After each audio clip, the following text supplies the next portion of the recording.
Now to Project Drive Safer, TMJ4's year-long commitment to combat reckless driving.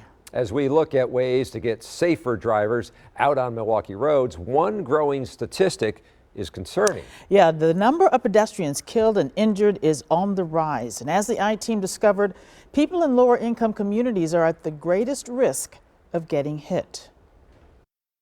Almost every single day in Milwaukee County, a pedestrian gets hit by a vehicle. But disproportionately, if that crash happens within the city of Milwaukee, the person behind the wheel isn't from the city. There's reckless driving everywhere.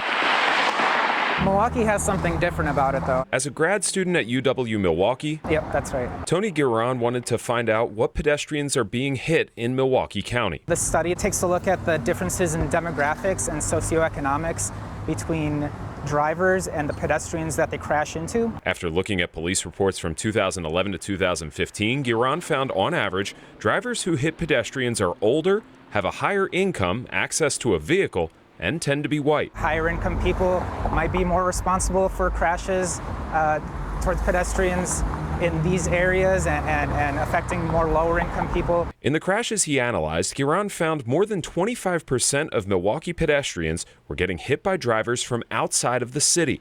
On the flip side, less than 10% of crashes involved a driver from Milwaukee hitting a pedestrian from outside of Milwaukee. Why is this happening, right? So people who are poor, who are unfortunately are often people of color, travel more locally. I think that might be why we're seeing some of these findings. Overall, more pedestrians in the city of Milwaukee are killed or injured in vehicle crashes than in surrounding suburbs. And according to Giron, the study also highlights another disparity. People of color are significantly more affected than those that are not. Milwaukee has been called the most segregated city in the country. It tops all of the wrong lists for African Americans, including the worst average annual household income in the country.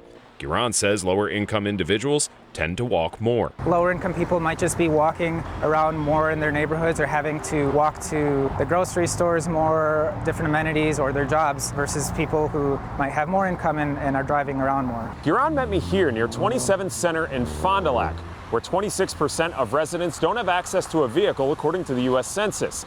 And it's an area that's considered among the 10 most dangerous corridors in the city. We've been building our interstates, our state highways, straight through these low-income areas, and it's affecting places like this. In 85% of the crashes Giron looked at, the driver lived in an area with a higher household income than the pedestrian. There's more low-income people that live within the city center and within the city of Milwaukee versus the suburbs, where you have people of higher income who are driving in and out of the city versus the lower-income people who might just travel locally within their neighborhoods. But it's also a drive-through community as well, so there's even more drivers that you see out here that are traversing this neighborhood. Giron hopes this study gets the attention of elected officials so they can start prioritizing infrastructure improvements like bump outs, traffic islands, and raised crosswalks to make things safer for pedestrians.